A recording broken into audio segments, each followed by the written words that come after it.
Hello, Motorado World fans, and welcome to this episode of Talking MotoGP with myself, Rob Portman, and Paul Scott. We're going to be talking the final pre-season test for the 2025 MotoGP season that recently took place in Thailand. Of course, just ahead in a couple of weeks' time, we will have the opening round in Thailand. The MotoGP riders got to familiarize themselves with the circuit again and just dust off all the cobwebs remaining from the off-season, get themselves ready for that round one. Paul, thank you so much for joining me once again. I am joining you from Utrecht, in a hotel in Utrecht, because I'm working at a big motorcycle show here in Holland. So that is why I had to miss last night and move it to tonight, because my train ran late.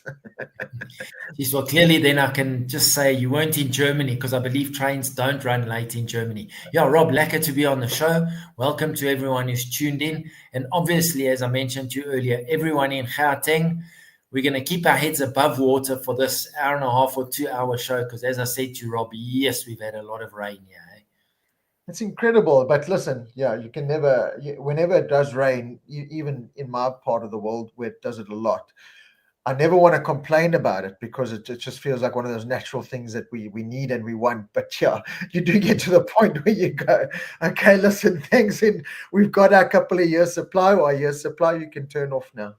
Yeah, let's move on. Yeah, enough now. Switch the tap off for a couple of weeks and let's talk MotoGP now.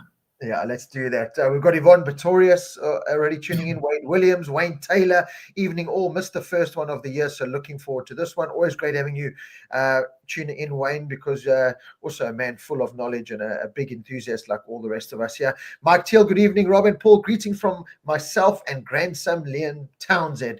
Always great to have Mike Teal and Liam Townsend join us. Brian Ritchie, all the way from Germany, that we just spoke about. Mart van Jaarsveld, Darren Brown, Luca Jefferson.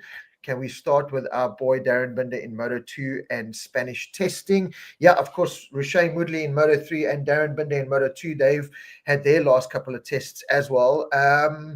We will touch upon that before we get into MotoGP. Luca, that's a very good idea. But let's go on. Nicole Briat, Hamath Kupala, all the way from India. Thank you so much for joining us, Hamath. That's brilliant to see. Hi, Rob and Paul. Gordon, Durban rain going wild. Deep Sea Diver Smith, evening, Jens Dean, Lemon. Hi, Rob and Paul. And Wayne, hey, Paul, how's your ear and head? From Wayne Taylor. Yeah, Wayne, it's 100% healed. The ear's healed, the head's still taking a bit of time, Rob? There's a little backstory there. I got hijacked about 3 weeks ago off my bicycle. Yeah, 7 of us cycling together. I'm not going to go into it. Just any guys out there who are cycling, just be aware. Poo happens. But yeah, fine. I got clapped on the ear with a brick. It's all healed. The head, not so good, but yeah, we still carry on, Oh, man, that's terrible. Sorry to hear that, Paul. Yeah, but glad that it wasn't more serious. Michael Maggott, good evening, Rob. Carlo Williams, James Dent. I've heard of him. Hello, boys. I'm trying to do it in the James Dent voice. Hello, boys. Cockroach, yeah. Squirrel. It's the squirrel. Squirrel. Paul Palachuketti, Tian Dupries, Michael Voleslis, Trevor Dalglish, Jacques Bredake, and Sean Claasson's already tuning in. So, Paul, yeah, let's quickly just catch up with, as Luca Jefferson says there, the Moto 2 testing. From what I can see up until now, Darren Binder running in 14th place, of course, with his new Italjet Cressini Moto 2 team.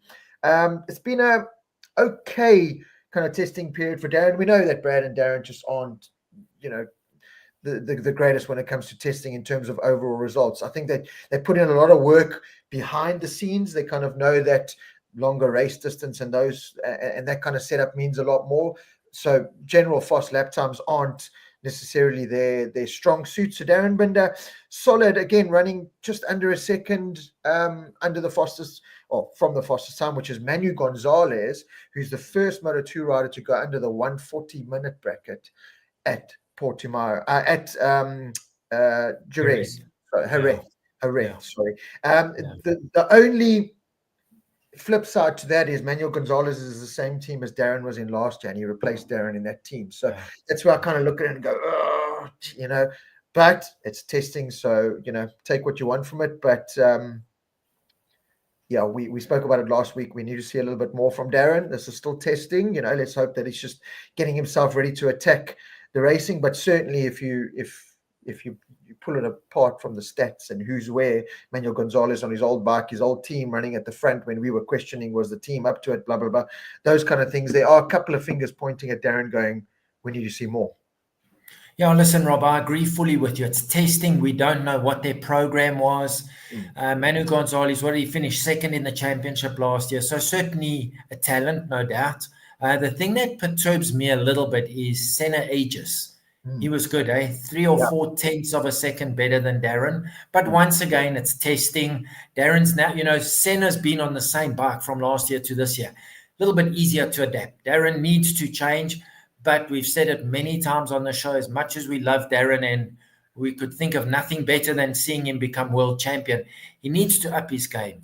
We said it many times last year. Darren's downfall is that one lap speed. Now, we know at the end of every testing day, presumably everyone holds back one soft tire so they can put in that time attack. And, even if you've had a bad day the whole day, if you finish in the top 5 on that one lap pace, the timesheet says you were top 5 or whatever it is.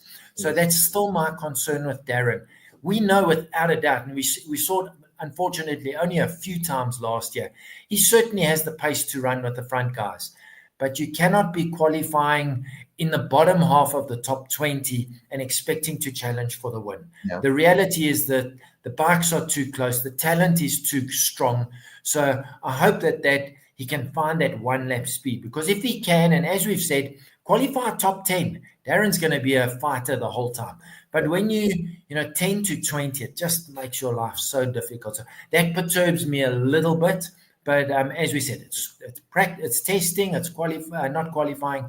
So let's see what happens next week when the real racing starts. I just hope you can find that one lap qualifying pace for 2 consecutive practice sessions, because that's what you've got to do nowadays.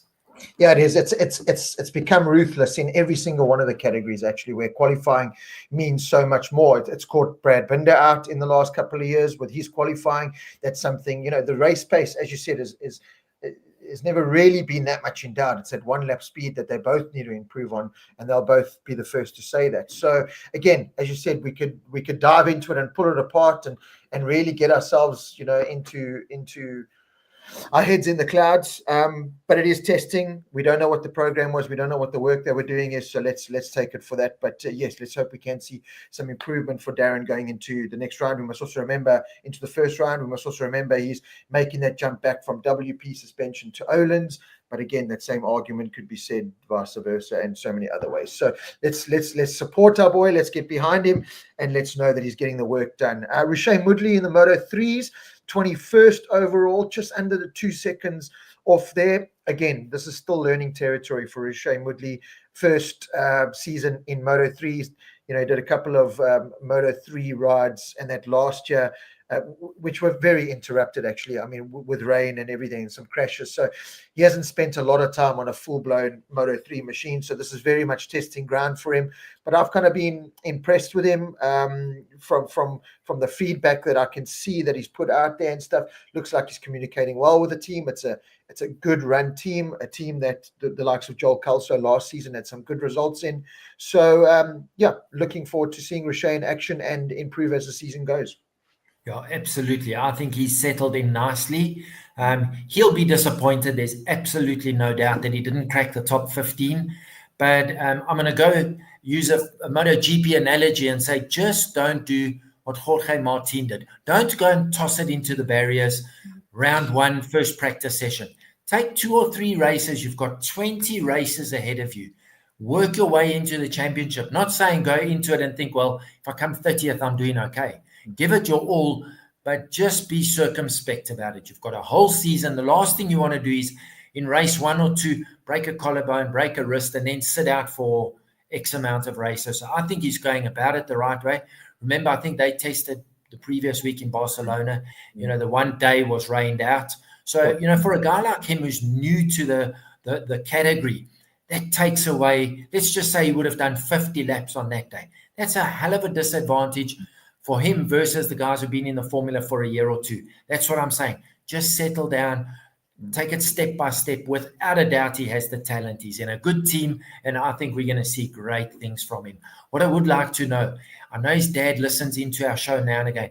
Can somebody clarify if he's on a 1 or a 2 year deal? I cannot remember. I think he had a 1 year deal with an option for year 2. Yes. And I'd like to just know, because, as we've discussed with Jack Miller, you don't need that pressure on day one when you arrive at the first race and you're already thinking, hell, I'm not in the top 15. What about next year? So it's good to know that there's that option. So I hope someone can just enlighten us on that. Yeah, I think we asked that question the end of last year in the one show, or I can't remember. And Arushan actually came on saying it was a 1 year deal with the option to +1. Yeah, that's what I remembered. Yeah. I'll check now in the comments. So as we catch up now, Jacques Brediek, 3 moto classes to look forward to this year. Mark Friedman, Robbie, how you doing? Mark, good on you, my bad. Gary Granger, greetings, guys. Freddie van Olst, Deluxolo Mobongonia. Sorry, Deluxolo. I hope I've said that right. So looking forward to Roche Mudley in Moto3. Love that comment. Naki Jr., how's it, everyone? Stiggy Wiggy. I don't know Darren's times are actually impressive, but then so is a lot of them. Not too sure. I think Darren in 9th in testing is 3rd in racing. Him and his brother are shockers at testing. Wayne Taylor, you've got that 100% right, unfortunately. Gordon, is KTM stepping up the work with due to cuts? Okay, we'll answer that question. I'm just catching up on all the comments so we can start on a fresh, clean slate. Here we go. What does a ride like Roche's cost for the year? Gavin Feldenace. Gavin, to be honest, I don't think you'll ever get the true figure, but I would imagine in the anything between 150,000 to 250,000 euro, maybe. Yeah. Maybe that's just for the ride. That's not hotel accommodation and flights, and so I don't know. But I mean, I don't know if Roche is paying for the ride or anything. But just if I go on common knowledge from previous years gone by, a ride like that easy in that kind of region. So yeah, it's a lot of money. That's why there's a lot of commitment and sacrifice that goes into the sport because of the money. So let's move on to the MotoGP class then, Paul. The final bit of pre-season testing before the first round kicks off in a couple of weeks' time. And we're going to start at the top of the timesheets. The man that sent a message out to the entire world and including that paddock. And I think he's got a couple of riders shaking in their boots. From what I can see, one of them is that Pecco Bagnaia, his teammate right next to him in the box. Because you cannot help but be impressed from how the work that Marc Marquez got through in that test. He, again, not this Marc Marquez, Repsol, Honda, and finding the limit and crashing. It was just this relentless war machine, Marc Marquez, that could do no wrong, was good in his sprint simulation, was good in every single avenue. He was so good. Fabio Quartararo went to the pit wall, got his pit board out, and told him to pit. I mean, it was a big message from Marc Marquez, that test. It really was putting his foot down, saying, guys, I'm back. I'm a man to beat, one of many men in this category to beat, but it was a big, clear message there from Mark and the Ducati team. Yeah, absolutely. But the way he went about it, exactly what you say. So the first test, Buriram test, he had a little fall on day one. Since then, he's been faultless, and he's just improved and improved and improved in terms of, like you've just said, his 1 lap pace, his sprint race pace, as well as his 23-lap race pace this past, I think it was on Friday of last week, which, if memory serves me, he was 9 seconds faster than the winning time. Yes, conditions could have been different. I can't remember if it was bright sunshine versus bright sunshine. That's actually irrelevant. What he's done is he's put a marker out there and said, I'm the yardstick. You guys can match me. And I'm going to go back to, I think it was his year in 2016 where he won 10 races in a row and he had wrapped the championship up reasonably early. That year, same thing in the preseason testing. I don't want to say he dominated, but he did. Because this is dominating when you lead almost every session and you're fastest in what counts, the sprint and the race simulations. Yeah, I think he's made his teammate just a little bit nervous. But as we've discussed, that doesn't mean Pecco's going to back down. It just means Pecco's going to up his game. I think he's going to have to, and that's, I think, with some of the words that Pecco has come out with. Pecco's always been very gentleman-like. We know that Tardozzi kind of said to him last year, "Stop being such a gentleman." Yeah. That's what cost you the title. But Pecco's always seems to come out, and he's very what's the word I'm looking for? This Dutch weather is just clouding my judgment. He praises riders when there's praise that he feels due, and he came out saying Marc Marquez is putting the work. He's getting the job done, and he so far is the man to beat. But again, like you said, and John Coetzee says, Pecco's not worried because Pecco is in full control and full confidence of his own ability, and he just works at things differently. Pecco is also not a testing man. I think his plan. He has his own plan and his own work rate, and that is not to top the timesheets in testing. He wants to tick every single box. Have we tried that? Yes. Have we tried that? Let's do this. So he's a lot more meticulous. I'm not saying that Mark wasn't. What impressed me with Mark was that I think he probably had a similar kind of plan, but he ticked every single box. And the biggest thing that I took out of this test, okay, Mark sent a strong message out on the timesheets. For sure. Like you said, in every department, he was better. And in everything he did, he was better. And these riders analyzed that. I can tell you now from experience, sitting there with Brad and all the riders, they sit there and they analyze every sector, every tenth. And that is why Fabio was going out there, because it's not just the one lap pace. It's this guy can just do it every lap relentlessly. The other biggest message that I got out of this test was, Honda made a nice leap at one stage, and then Yamaha were good at Sepang and maybe lost a little bit here, but then came good again. And KTM in Pedro's, when we'll get there, said, they had one of the best, strongest pre-seasons they've had, but then this tire degradation story came out. And no. So it kind of does this. Ducati just seemed to be able to adapt and adjust so much better. If there is something wrong or they're not quite right, they can fix it just so quickly. So you don't see this kind of yo-yo effect from the top Ducati guys. I'm talking about the pick. They just seem to find the answers so quickly. And again, just out of this test, proving that Ducati is the most adaptable, and it's again just a machine to be on, really. Yeah, and as we saw, Rob, they tested the 2025 engine, both riders, without discussing amongst each other. When they'd both ridden on day one of the last week, Thursday, Friday test, at the end of day one, both had the same opinion without discussing it with each other. So that just shows they're on the same mindset. They're looking for the same things. And then to make that decision, which, let's face it, what they've decided to race next week, which is locked in. It's locked in for 2 seasons. And they've said the 2024 bike is the way to go. So they've made minor adjustments. Engine-wise, it's the 2024. Now, look what that bike did last year. It won 16 of 20 races, the 2024. Mark won 3 and the Aprilia won 1.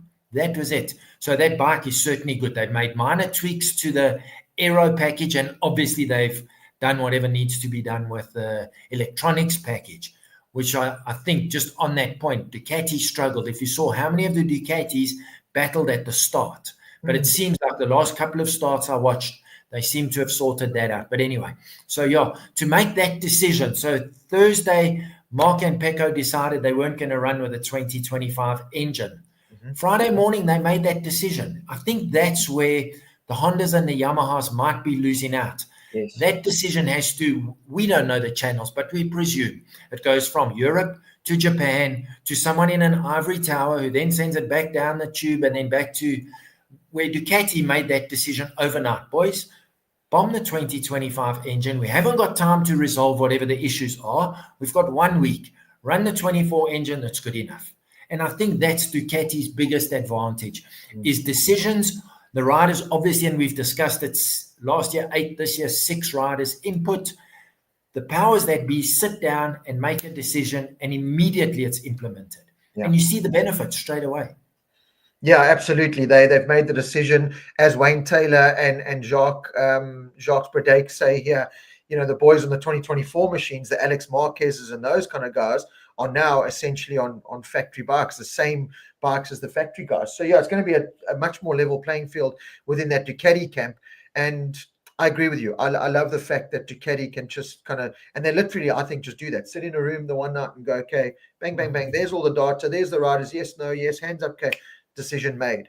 And I think they don't kind of dwindle on but maybe this part's got something, or maybe they are that assured of themselves that they go. Whereas I think the likes of KTM, Honda, and Yamaha still have to kind of be a bit more philosophical and go, okay, well, there might be something there. There might, So while they're still doing that, Ducati have cemented in, locked it in. Okay, now let's go fine tune, adjust to our riders.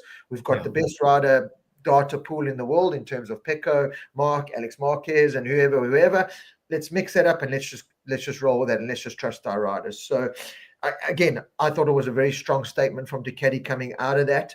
Not only with Mark on top of the timesheet, but again, the way that they handled exactly what you said. They handled the whole test and went, right, we're done. Yep. And it's also, in some way, it's also, well, we bought these 2025 things and they didn't work. Now, you could see a Ducati and a Gigi say, well, my stuff always works.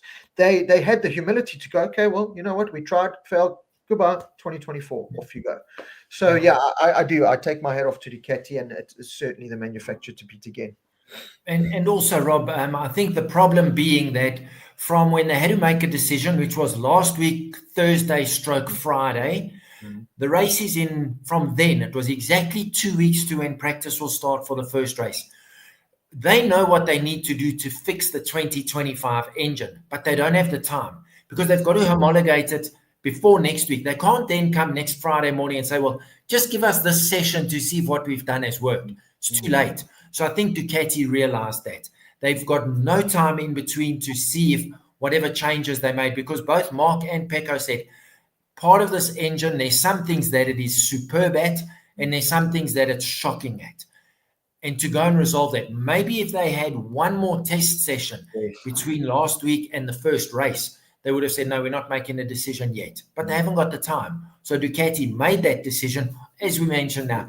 Collectively, I'm sure that they sit with Gigi and everyone involved and say, that's the way forward. And obviously, Mark and Pecco were on the same pattern of thinking. So it was a done deal. And, it's not like they're going to a bike that last year struggled to get on the podium, so they're fully confident in their bike. And as you said, might level the playing field slightly, but I don't think too much. I think they still have a big advantage over everyone else. Yeah, absolutely. I couldn't agree with that. And that's highlighted again with Alex Marquez in second place, essentially on the same bike as his brother at the front. We've spoken about it after the Sepang test where he topped it.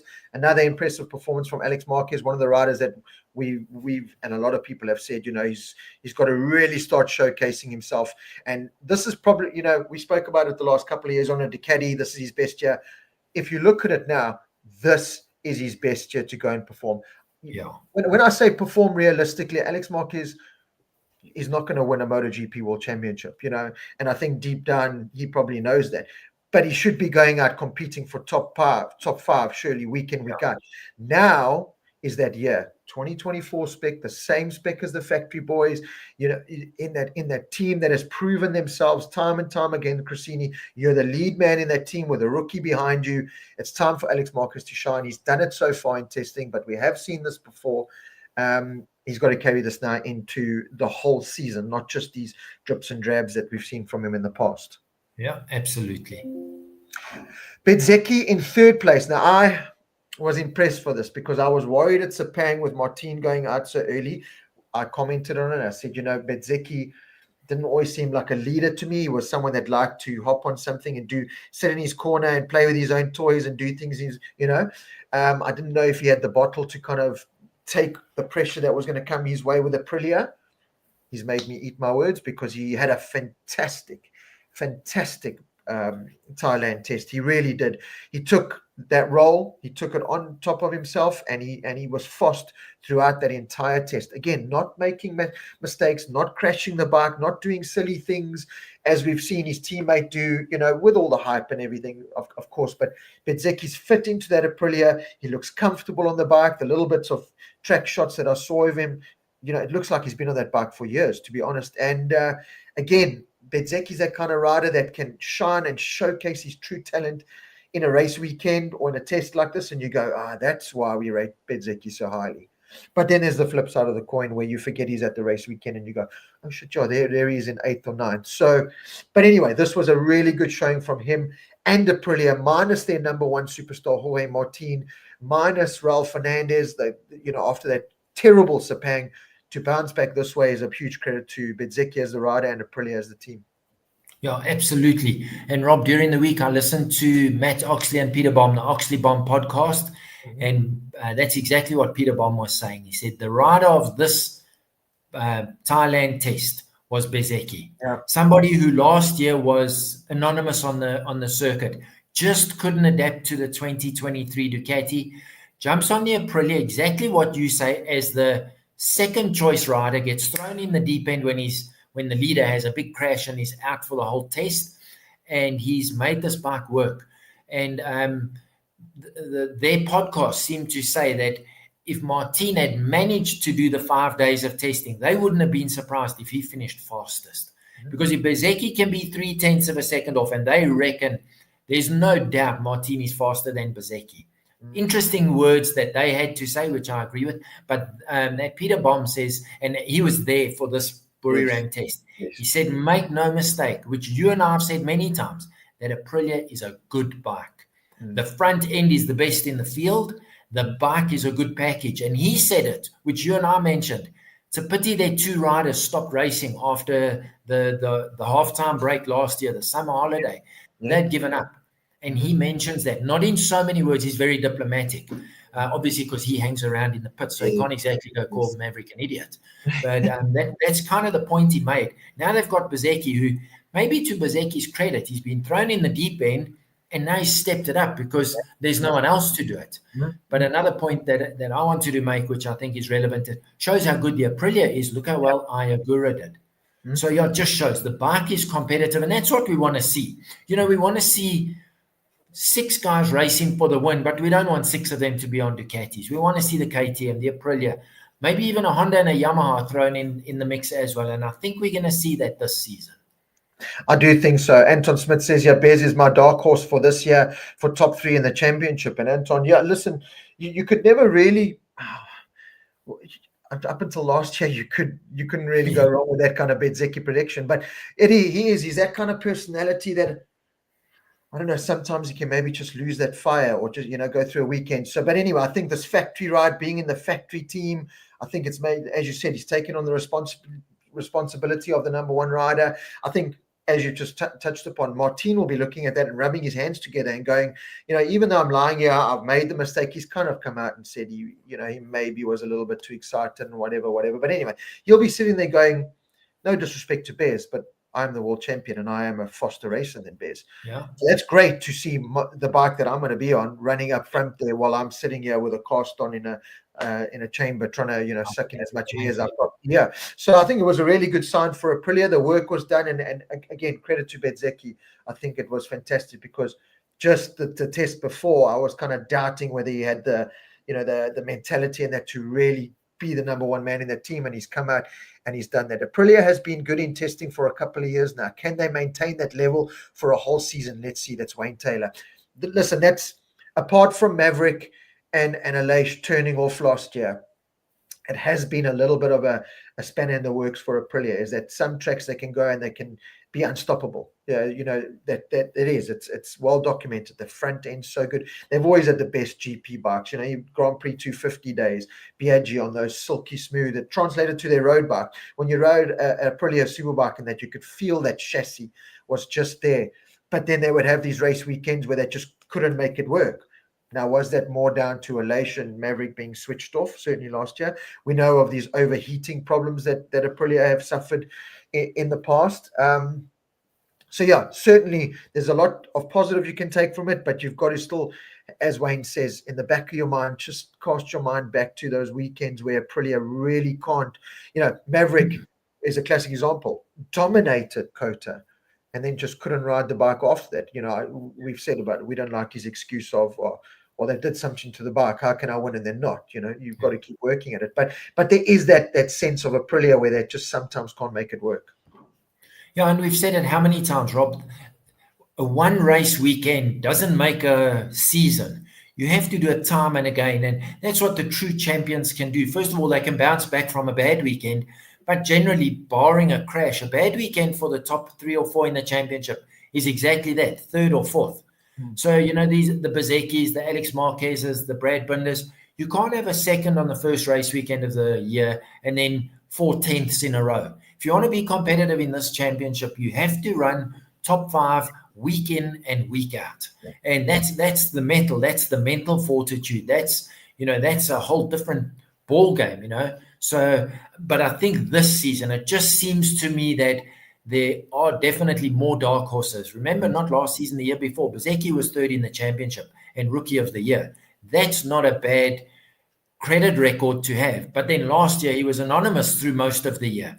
So it's going to be interesting to see. Me personally, I'd love to see him shine. I think he's a good guy. He just seems to be someone who just has fun and enjoys racing the bike. So I'd really like to see him do well. We've said it all along. Your teammate's the first guy you got to beat. And unfortunately for him, I think all things being equal, his teammate is better than him. So it's going to put a little bit of pressure on him. Let's see how he deals with that. Conversely, he's done all the testing. Martin might battle for the first couple of weeks. Then the pressure's on him. So I think Aprilia, I just hope management keep this whole thing together, positive, moving forward. Then I think they're going to have a great season. I think they've got good management. If I watch like that, There Can Only Be One, and some of the documentaries that I've watched, that Massimo Rivola, or however you say his name, seems like a very strong-willed character, especially in this last There Can Only Be One. Didn't realize how really strong character he was. Like he came out with a couple of sayings, certainly with regards to KTM and Pit Barra, kind of going at them. So yeah, I think the management there is okay, and I think the Martin and Bezeki and Ayagura signing, I think, has refreshed a lot of things. No disrespect, but last year they had a lot of dead wood, as we've spoken about. Vinales, Miguel Oliveira, Alicia Spargo. It's reinvigorated that whole project, and we can see it from the testing so far. So let's hope it can continue. Pedro Acosta in 4th place, the best preseason KTM have ever had, are the words that came out of this test. Looked strong throughout the entire test. Looked like he was capable of doing good lap times for a short period of time. After the test, it's been well documented for everyone, for all of us to see, of this tire degradation of these KTM bikes with rear tires that are just completely destroyed. We saw it last season. Pedro Acosta can go put in a good lap time. We saw it in Qatar, the first race, where he was mixing it with the boys. The tire management is what counts. The end of the race is what counts. And this is when we get down to the Brad Binder, later on, is that maybe a reflection of a truer reflection of where KTM are in terms of overall race pace. Is this Pedro Acosta just being able to, with his pure skill and just the mindset that he has, to be able to go put in that fast lap time with a setup that is designed to do that, kind of just overshadowing the problems that realistically are still there? Yeah, I think to a large degree it is, Rob, because, and we'll just jump forward to Brad Binder. Brad, on the Friday of last week, doing a race run, was supposed to do 23 laps. I think he came into the pits lap 14 or 15. He had shredded the back tire. Apparently this bike just wheel spins 3rd, 4th, 5th, 6th gear. Now, remember, at Thailand, you got long straights. To be doing that, obviously, if you're still wheel spinning in 5th gear, you're just destroying your tire. And no comparison was made, but presuming the Ducati is hooking up as opposed to wheel spinning, so that could be a little bit of a problem. What it is, I don't know. But yeah, certainly I think for the shorter term, so the sprint races and qualifying, I think Pedro can override those problems. The longer race format still seems to be a bit of a problem for KTM, but saying that, they've definitely also made a step forward whereby they're looking better at those 3, 4, 5 lap scenarios, it bodes well. So, if they can make small steps in the right direction, it's going to add up. But they can't, like you've said many times, they can't come every weekend with 300 things to try and change and try to get to the bottom of it. So hopefully all the data they're getting is benefiting them. But it seems like once again, it's Brad and Pedro that are, over here Maverick is here, and well, as for Bastianini, well, he really is struggling. Yeah, I just looked at it, and I always seem to find myself leaning towards this word balance when it comes to the KTM. There Pedro can do the fast time, but then you lose something. They can do something, but they lose something. They just don't have that kind of in between. They don't have a balance of the complete motorcycle. And even last year, hearing a lot of Brad's comments, the word balance is mentioned a lot. Got a great front end feel, and this, but then it sacrifices in other areas. It just doesn't have that balance where the Ducati shines. And listening to the couple of track shots that I got to in the test, the Sepang and this test, you can hear on Brad's bike, and there were a couple of change of direction scenarios where you can see the bike's just sitting, and Brad just didn't look like this comfortable person. We'll talk about Brad a bit later. It just didn't look comfortable with the overall setup. Listen, that's little glimpses we're seeing. We're not seeing the every single lap, and so I could have only just been seeing that. But certainly Pedro Acosta, as you said, positives to take. There's a step being made in a direction that's put him up there, because the lap times that they posted were decent.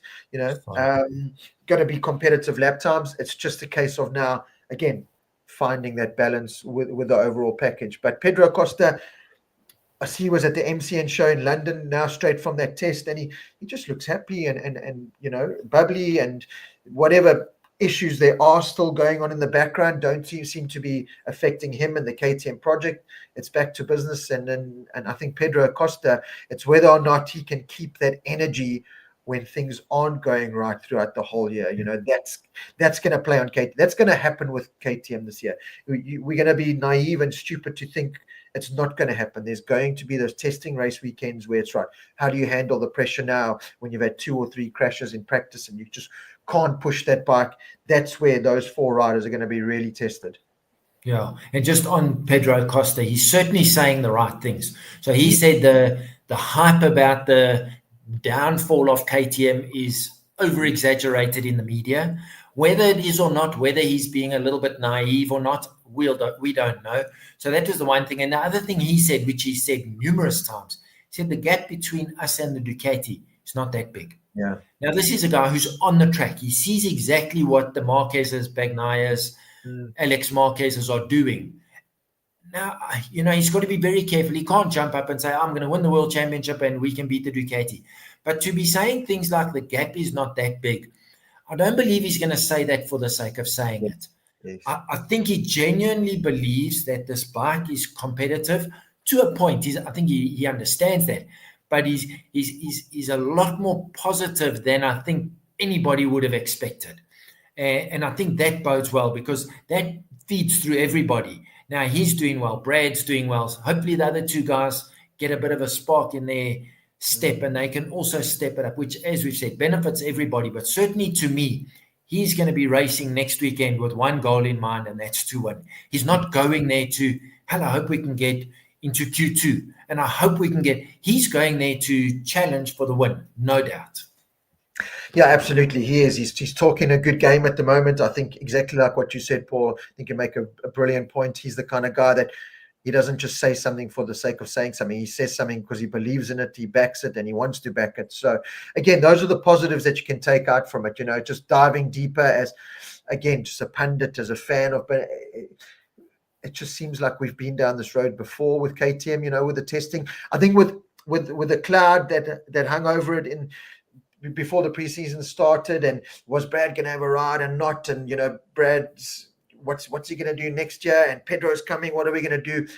I think we were all just hoping for this really good preseason test. I'm talking for Brad here now.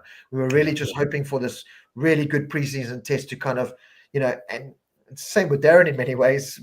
We've got to just come to terms with that. It's just not what they do. I think, as you said, the plan, certainly from Brad's point of view, is Brad doesn't want to be his judgment clouded by, that feels quite good. He wants to really just like Pecco is. I think he's just very, very meticulous. Sometimes maybe too meticulous. Maybe sometimes overthinks things, where Pedro can go, okay, yeah, we'll do that, but hang on, I just want to go put in a banger of a lap, where I think it's just different mindset when it comes to testing. I think Brad, again, wants to focus on what ultimately is the long game, which is what happens on the Sunday. Sprint race, Brad was really good last season, but as you said, what he has to do to really be a challenger is he can't even be thinking about the Q1s. The Q1 should not be an option for Brad this year. And of course, it's not an option to him in his mind. Of course, he doesn't want to go into Q1. But if he's going to really challenge, if the KTMs are going to challenge, they're going to have to find themselves in Q2. So we'll talk a little bit more about Brad as we get down to him later. In fifth place, we have Pecco Bagnaia. We've spoken about him already. I think I'm confident enough in his ability. He's confident enough in his ability. It's just going through the motions testing for Pecco Bagnaia, especially I think seeing what happened to Martin. It's a quick reminder to all the riders that, like this, and your preseason's over. He's the last thing Pecco wants is that he's just churned out the laps, done his homework, made all his notes, and I think he'll be confident going into the round. Happy, healthy, and 100% fit to try and take on his teammate. Absolutely no doubt about that. And 100% I can tell you, Friday morning, first session, don't get a fright if Pecco finishes out of the top 10, closer to 15th, because that's what he does. He'll take the time to get the bike set, even though, they've got all the testing from this last week. He'll take his time, then come Friday afternoon and suddenly he won't be out of the top 3. And that's how he likes to work. Where Mark and Martin work the other way. From the get-go, they like to set in a fast lap, so call it a banker lap, it's done. Yeah. And then they work to match Pecco's time. Yes. So he works completely differently, but he always knows exactly what we saw it how many times last year. Nowhere in the morning, not great on the Friday afternoon, struggles to get into Q2. In Q2, he's fastest or second fastest. So, yeah, I have no doubt he's going to be competitive from the first minute they get onto the track. It's going to be interesting to see because I think it's the first time he's going to have real pressure from his teammate. And let's see how he deals with it. I think he can rise to the occasion. It just depends how much slack his teammate gives him because his teammate's not going to be the gentleman. We've seen it in the past. He has a reputation, rightfully or wrongfully. I'm not going to argue that point. But Mark has a reputation of he'll race you on the track. But last year, remember, twice he lost the race to Bagnaia, where Bagnaia got the better of him. Okay, different bikes. Let's see what happens on equal equipment. Listen, as you said, I think Pecco will be up for the challenge. There's no doubt about it. He's got to right the wrongs of last season, which was that, Martin and Pecco took, and Mark to a certain extent, took MotoGP to that brink, to that fine line. And, Pecco just sometimes stepped over it. And, looking back at some of the mistakes he made last year and some of those crashes, they were just silly mistakes. And you kind of thought, yes, Pecco, what were you thinking? And I think what doesn't kill you makes you stronger. Pecco's a 2-time world champion, should have been a 3-time world champion last year. But Pecco's that kind of guy that'll look back at that and it'll make him stronger. I think he's coming into the season. If I look, I just love him as a champion. I think he's a good ambassador for the sport. I think the way he communicates is good. I know some people sometimes think he throws his toys at the cot. That's not throwing toys at the cot. At that level, that's just that's the racer. They all have that arrogance. They all have that. It wasn't my, throwing your toys at the cot is the Maverick Vinales. So anyway, I'm excited to see the battle between Pecco and Mark because Mark's going to take it that extra little step now. If we thought we were right at the edge of it, Mark's going to take it a little bit more. So, I have no doubt Pecco will be able to, but he's going to have to manage it. And I think he's going to have to manage those times where he's going to have to say, you know what, I don't have it for Mark here today. I think that's something he didn't do that well last year, was not admit defeat, but kind of go, you know what, I just don't have the bike or the feeling. Pecco needs that feeling. A Martin could override a problem. A Mark can override a problem. I don't know if Pecco can override a problem. You know what I mean? It catches him out. And that's what happened last year. And sprint races, of course. Sprint races are what cost him that championship, probably more than anything last year. So Pecco Bagnaia, yeah, full faith in him, and I'm so excited to see the battle that commences this year. Once Martin's fully fit and gets some track time under that Aprilia, he's going to be there, throwing the Pedro Acosta, throwing the Brad. It's just a beautiful recipe, isn't it?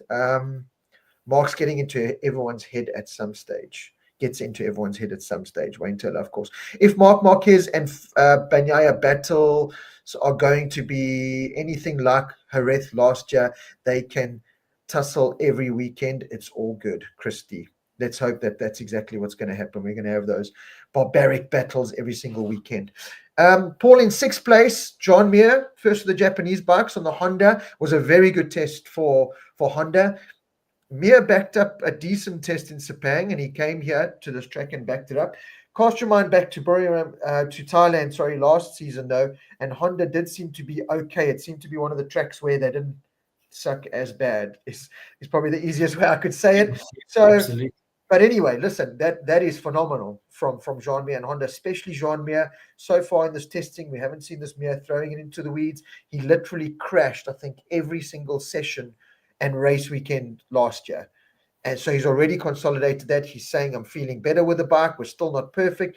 We're still, in many ways, quite a way off. But that is a lot of positives to take for Honda and Mir. Yeah, absolutely. And he did a couple of long runs. He definitely did a race pace run. First of all, he didn't crash, which was a highlight for him. He didn't have a great season last year for whatever reason, whether he was overriding the bike or whatever it was. It seems like the big improvement for the Honda is aerodynamics. It seems like, so if you have a look at their belly pan, very flat at the bottom. So it seems like when the bike is pitched onto its side, they have more stability. But they're still complaining that the Honda, and this is something that, imagine saying this 20 years ago, when tracks had what they called Honda lanes, because the Hondas were so fast. Now they're complaining because it's the slowest bike. And slow at 354 kilometers an hour. I mean, that's dog slow by anyone's standards. But yeah, so definitely improvements have been made. We saw the various tail pieces that they ran. Obviously, next week we'll see what it's not a final decision because you can still homologate for them during the year. But I think they're going to run, it looks like, with no aero, just the two little fins on the back tail piece. But yeah, certainly they found something. And for me, I think, you don't want to see a previous world champion, but any rider at that level really have a season like he's had. And I think it'll just do his confidence the world of good to, just get into Q2, which I don't think he did once last year, and run in the top 10. It'll be like a world championship for them. So looks like things are on the up, but it seems like everybody's made big steps, with Ducati being the target. So yeah, I think it's looking good for Honda. Yeah, as you spoke about there, some of the longer stints from Mir that came out were impressive. If you look at his sprint simulation, and that it was certainly a lot more competitive than it has been. I think it was 0.2 or 0.3 of like Mark's Foster's simulation in a sprint race, which is, as you said, it's almost like winning a world title for Honda and Mir, considering the season they had last year. So that's brilliant. I was very impressed, and I'm liking this refresh. I think the biggest thing with Mir last year, he went into the season, we all went into the season doubting whether he was going to rock up on the grid. He was talking about retirement. He was talking, you know what I mean? He was just this deflated, defeated person. I think somehow whatever he's done in the time off, he's kind of reset himself, and he's come back willing to fight. In many ways, as we spoke about with Quartararo after the Sepang test, come back and going, you know what? I can talk about how crap this bike is and how we're off, and until I'm blue in the face. Maybe it's time just to buckle down and just put in a little bit more work. I'm not saying they weren't putting in work last year, but there's certainly there's been a mind shift change, and that's the biggest thing that I can see from Jean Mir, and it's translating into what has been a really good 2 tests and a preseason so far from Honda and certainly Mir. Just behind him, Franco Morbidelli, the first of the VR46 Ducatis. Again, now that the factory team have chosen the 24 bikes, Morbidelli finds himself on a factory Ducati, but again, didn't have a preseason last year, which ultimately it cost him the whole season, really. The whole season, every time we came onto a chat, I remember saying, but remember, he didn't have a preseason, and we kind of like carried that excuse for him. No more excuses. He's had his preseason, he's had his time, he's in the right seat. it's got to perform. Is 7th, though, looking at that, realistically, without Martin there and, maybe a Brad Binder being better, is a 7th a realistic kind of overall championship target for a Franco Morbidelli? Is he going to beat a Marquez? No. Alex Marquez certainly is a target. Bezzecchi, it's going to be a target from race weekend to race weekend, but overall, I think Bezzecchi's got him. Acosta, I think, might have his card in an overall championship. Bagnaia, certainly not. Mir, yes. So, kind of performing where he should in many ways. Yeah, and Rob, as we've discussed, so Alex Marquez has to do something this year. And I think Morbidelli exactly the same. In fact, more so than Alex Marquez.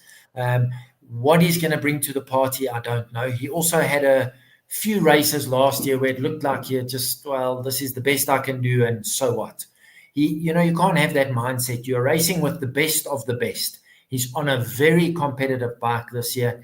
He has no excuses. He managed to get through the test unscathed, which is very, I don't want to say fortunate for him, way better than last year. He's got no excuses. Personal opinion, I don't think he's going to finish in the top 10.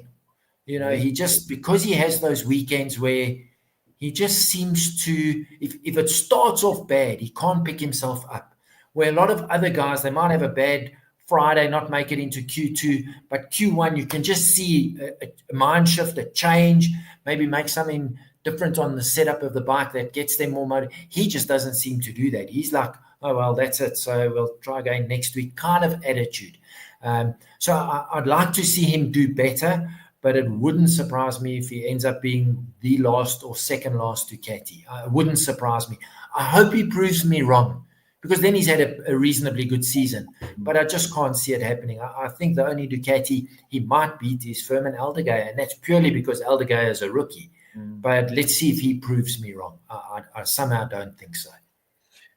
There's a stigma attached to Franco Morbidelli from what I've seen and been exposed to him in the paddock doing his debriefs, and I suppose it's maybe it comes with the hairstyle and just the way he is. But in a South African term, I mean, our South African listeners will know what I'm talking about. You'll know what I'm talking about, Paul. The word lostkop comes to mind with Franco Morbidelli. If I look at him in the past, he seems to have his head in the clouds sometimes. He's made so many mistakes with riding online and just these silly things. And I think he lacks that I don't want to say fire in his belly, but that killer instinct to read. Sometimes I think he just goes on race weekends, and I've sat there in debriefs where I just sometimes thinking, are you talking to us? Are you? What do you want to be here? I just sometimes think he's that lost cop. I think sometimes he just goes like that. When he switches on, well, great. We know Franco Morbidelli a couple of years ago, second in the World Championship, Petronas, Yamaha. This is the next VR46. Yeah. But I still sit there and go, if he's having a bad weekend, I go, okay, well, there's lost cop. He's lost him. Head in the clouds. Yeah, absolutely. That's why I say he's certainly got a big point to prove. Absolutely. Jacques Claessen's asked here, why would the Honda managers say that not too much should be read into Honda's positive testing? So Jacques, I think that's just not wanting to get ahead of themselves. Again, this is the thing. From the outside, we can pull this testing apart as much as we want to. We don't know the different plans. We don't know the different strategies that riders had. There's so much information that we think we are getting from the outside. But when you're at that racetrack, I promise you, as Wayne Taylor spoke about earlier with Brad, we're looking at the outside going, oh, Jesus, is this? And then there was Brad sounding quite positive about his testing because, there's things that they pull from the testing. So Alberto, at this stage, I think for Honda, it's purely a case of let's not get ahead of ourselves here, because again, come race weekend, when that flag drops, the true colors come out, and they don't want to go saying, we've had a great preseason, no, and then realistically come out at Boria at the first round and not be in the top 5, top 6, top 7, wherever they were now. So I think it's just holding their cards close to their chest. I think they still know they've got a lot of development to do. They've got a lot of catching up to do. Was Ducati at their ultimate best in this test? Maybe not. They were still trying 25s and 24s. I think and I don't know how everyone in the comments or you read into this, Paul. Now thinking about it, staying with that 24 Ducati, a Honda and a Yamaha and a KTM maybe breathe a sigh of relief, going, okay, well, there might be this little bit of improvement, but there can't be that much to improve if you're on the same bike as you were last year. Surely not. Yeah, the worrying factor, and that's a bit of a double-sided question, because the worrying factor is if Ducati can't improve, how can anybody else? Because not like the other guys were even close to the Ducati last year. And the converse is maybe Ducati have reached their ceiling. And if everyone else makes these gains, they're getting towards matching where the Ducati is. And I think that is a very valid point, both sides of it. So either everyone's reached the plateau and you're still seeing those 2 or 3 tenths between Ducati and everyone else, or Ducati have now reached the ceiling, which it didn't look like because they were the fastest, and everyone's closing the gap. I think going to the Honda question, I think you're quite right. Honda they've been last in class for 4 years. They don't want to have one test on a track that definitely suits the Honda and come flying out and say, well, this is it, we're going to win the world championship. I'm being a bit facetious there, but I think they're holding their cards a little bit closer to their chest. One thing that perturbed me a little bit, their star rider from last year didn't have a great test, and that was Johann Zarco. And when I say star rider, it's not like he set the world on fire, but he was the best of the Hondas. And he struggled a little bit. He was never, I think he did one run where he managed to break into the top 6, and that changed very quickly. So that would concern me. I'm not taking anything away from Mir. I'm hoping Mir's upped his game. But certainly, if you read all the comments from last year to this year, Honda were pinning their hopes on Zarco, and he struggled. So that, to me, says that the Honda woes are not over. Had the 2 of the Hondas, and no disrespect to Marini, we've discussed it. He's not a Jean Mir, he's not a Johann Zarco. He's going to have good days from time to time. But their star rider didn't perform, and that just concerns me. And as we discussed last week, Rob, when you ride a bike that looks like his Castrol bike, you should win. It's just the prettiest bike around. So just on that point, that's just a joke. But on that point of Zarco, Mir, Honda, I don't think they're very happy with Mir, but I think as an overall, that's why they're holding their cards a little bit close to their chest. Yeah, as you said, if it's working for Mir, that's great. But we've got 3 other riders that it needs to translate to, and that's what they've got to work on. So again, I think they're pulling what the positives they can from it, but knowing that it's just testing at the end of the day, and they've still got to put a lot of those pieces of the puzzle together. Fabio Quartararo in 8th. Gordon asking the question here, are Yamaha just staying low? But what do you think with Fabio around the top often? Obviously at the Sepang test, Quartararo, one of the stars there on the Yamaha, kind of showing good signs of really good improvement from Yamaha's side. I think a lot of the improvement came down more to Fabio's mentality more than the actual Yamaha performing better. They definitely found something because most of their riders were competitive at Sepang. Miller was good kind of first time out. Rins was solid. Quartararo was the standout performer. There's no doubt about this. But backing it up again with 8th, watching again from the outside, it just looked harder work for that 8th place. Sepang, it looked like it came easier to Fabio and the Yamaha there. This 8th place looked like Fabio had to work really, really hard for that 8th. So that's a little bit of a concern, especially, when you've got a Honda in front of you and whatever. But again, I think the work's been done. I think the positivity's still there. I think Fabio's still, he came out with 1 or 2 little things where I thought, oh, Fabio, don't go there. Don't dig that hole again. Keep your head up. Stay positive. But general good signs for Yamaha, but still work to do. There's no doubt about it. Yeah, I think they would have been a little bit disappointed coming straight off the Sepang test to this test that we just had, and they weren't in the forefront, but they were certainly the next best. Yes. And now they seem to be back on the back foot. As you say, we've got a KTM, we've got a Aprilia, we've got a Honda ahead of them, which they would never have expected. But I don't read too much into, Quartararo also, he when he puts his mind to it, yes, he's not going to win versus the Ducatis unless maybe we have favorable weather, as in a wet race or something. But I think he should be challenging top 5, 6, 7, and that's kind of, they're just out of that at the moment. So I think he's going to be good. This might just be a track where they struggled a little bit, but because remember, they'd also had, before Sepang, they'd had 2 or 3 days before themselves. So, there you see the benefit of it, going back to what Martinez missed out on. So, I don't want to highlight that and say, well, that's why they were so good in Sepang. Let's see next weekend when the race starts. I think he'll be good. I think race pace, he'll be better than the Honda. Mia wouldn't like to hear me say that, but let's see. I think it's going to be a good battle between them. As Chris D says, track and grip was so good in Sepang, and we know that the Yamaha, kind of thrives in those conditions. And Quartararo came out of the Thailand test saying, we were battling with rear grip, that same kind of problem. We've made improvements, but certainly there was a lot less grip at the rear compared to what we had at Sepang. And again, that's kind of the worry that we saw last year. There were glimpses of the Yamaha and Quartararo performing, but then again, that balance, I use that word balance, they just don't seem to be able to find or adapt as quickly as the Ducati. And that's the Ducati's biggest strength, is how quickly it adapts to all kind of situations.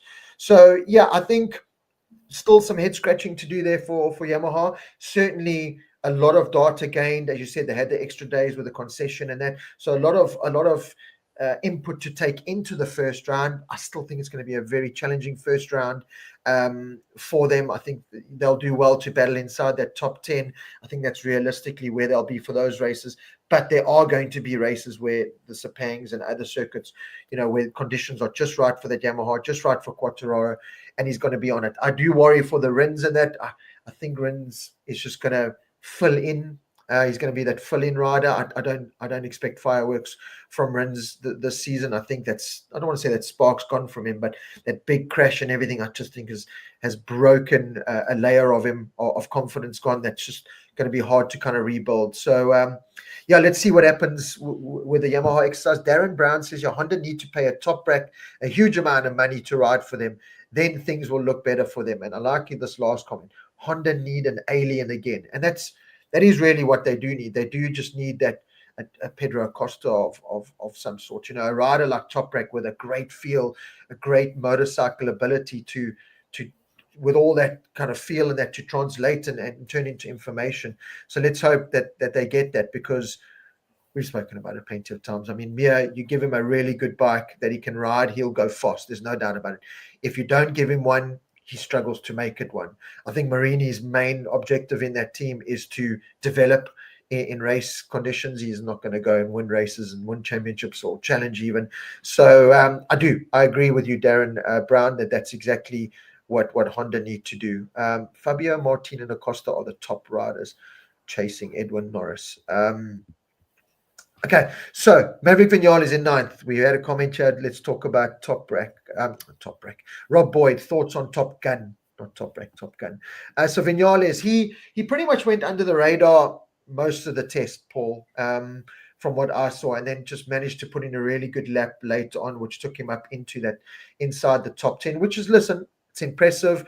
Not limited time on it, but second test on the KTM, a different bike to ride. His notes and how he's talking after the test is, there's a lot that I still have to learn, and, there's a lot that I have to adapt to with the bike, and, the feeling's not quite there, but, he's certainly not sulking and throwing his toys out the cot like we've seen Maverick before. He's actually being a little bit mature about the thing. But the positive sign is the once off lap, but I think the test in the whole, if I look at it and break it down, not fantastic, not reading as good as the end time sheet does there. No, absolutely. And that's what I said earlier. It's not easy to go do a one-lap wonder, but sometimes when you do that and you end up 9th, 10th, 11th, where actually the whole test, you've been struggling down in 15, 16, 17, maybe that does his confidence the world of good, that he says, for one lap, I can do this. And we kind of I'm contradicting myself by saying, well, that doesn't really count, but it does, because you need the one lap pace. Show Brad how to do that, so Brad gets straight into Q2, which puts him in the top 4 or 5 if he has a great qualifying, and then he races at the front. Don't have the great one lap pace, you might miss getting into Q2. You've used up extra tires and now you're struggling. So it's such a catch-22. So Maverick showed he can do the 1 lap pace. Now he needs to convert that to the longer race distance pace. Brad, I think on the longer race distance pace will slaughter him. Time's going to tell. So the one needs to, when they analyze the data, which you and I are big on, put the 4 heads together, plus all the technicians and whomever else, put the data together to say to Brad, okay, for the 1 lap pace, look what Maverick does here, here, and here, and how he sets his bike up. For the race pace, Maverick, this is what Brad's doing, or this is what Pedro's doing. And that's where the cumulative data is going to benefit them. Yeah. But going back to Maverick, I think it was an okay test for him. It certainly wasn't the worst. He didn't struggle too much. He needs to adapt. I think he did okay. And he shows he's got that 1 lap pace. So, that gives you the confidence, because next week when Friday afternoon arrives and you make it into Q2, your confidence is up. So I think it's a good sign, and it's a good sign for all of them. So I certainly don't think he had his best test, but I think it was a positive for him at the end of the test. Yeah, he'll take a lot out of that. The team will take a lot out of that as well, because as you said, it is kind of the best way certainly to end the test. Seeing himself in 9th place there will give him a lot of confidence. So let's just see. Like Rian Petit says, Top Gun is a lost cop. Edwin Norris tempers and tantrums ahead of Tech 3. Yeah, we've spoken about it, and only time's going to tell how Maverick's going to handle this. The biggest challenge of his MotoGP career so far, and I'm talking from when he started in Moto3 till now, this is his biggest challenge. And he's had 2 tests so far. Let's not take anything away from him there, but it's a long road ahead, and he's got to go through all that suffering and the pain, sweat, and tears that Brad Binder certainly has had to go through, and he's going to have to deal with that. How he deals with that's the biggest question. Jack Miller in 10th, second of the Yamahas, Paul. Again, Miller, someone that generally thrives a bit more in testing. He's come out saying, there's a lot that he likes about the Yamaha. There's a lot, there's places, areas, the rear grip that Quartararo was talking about where it lacks, but certainly a solid. I think if you had gone to Jack Miller after Sepang and the Thailand test and said you'd be inside the top 10, I think him and Yamaha and Pramac, remember, this is the first time for them also with the new machinery and that going for that. So a good test all round for them. Well, listen, I think I've half eaten my words, because he's surprised me. Yeah. And no doubt he's a talented rider. I've just said I think he's beyond his best, and they should have put someone else on the bike. However, he's proving me wrong. He had a good test in Sepang. He's had a great test now. He's ahead of Rins on a bike he doesn't know. Rins knows the bike in a team that is new to the factory Yamaha. So they also find in their feet. So I think a good test for him. But I highlighted it last week. When he joined KTM, his testing was magnificent. He made Brad look like a beginner, relatively speaking. Yeah. Then Brad smashed him in the season. So Jack now needs to carry this over, that it's not a 2-day thing, and now we're done with this. He's got to, like we've said with Morbidelli, Alex Marquez, it's every single week, and it's 3 full days of 2 sessions, a session, a race, a race, and a race. So he needs to just, whether it's his head that he needs to wrap around it, and I don't know, but so far, I've got to say he's impressed me. I really thought I presumed him and Oliveira would be nearer the back, but he's been way nearer the front than I thought. And as you say, he's saying the right things. But Jack's generally a very positive guy. So, I think he's had a really good test session. I think, looking at like Jack, as you said, that impact that he made when he came into KTM, I think he does come with a wealth of knowledge, a wealth of experience. He's ridden a KTM, a Ducati, a Honda, MotoGP, now he's on a Yamaha. So I think, I always use the football analogies, but I think it's like that new manager kind of kick, that boost where, it's on this buzz and you win. But it's those times where it comes like, okay, now we've used all of our, all the information in our wild cards, if you like. And that's hit a brick wall. Now we've got to solve problems to go faster. And that's where Jack seems to battle. He kind of hits this brick wall while everyone else is able to find a 10th or maintain that pace. Jack gets to a point where he either loses confidence in himself or doesn't believe in himself enough, or he just can't make things right. And the more we talk about the Millers, the Alex Marquezes, the Morbidellis, the talent's there. We know how fast these guys are. They've won races. They've got loads of podiums, world championships in the case of Alex Marquez. The biggest difference between them and the likes of the Marc Marquez, the Jorge Martin, the Pecco Bagnaias, all those guys is their ability to make things work. You know what I mean? So if you get into a situation where, okay, how are we going to be competitive and fast here? Those guys don't seem to be able to, when your chips are down and the bike's not working, they can't make it work.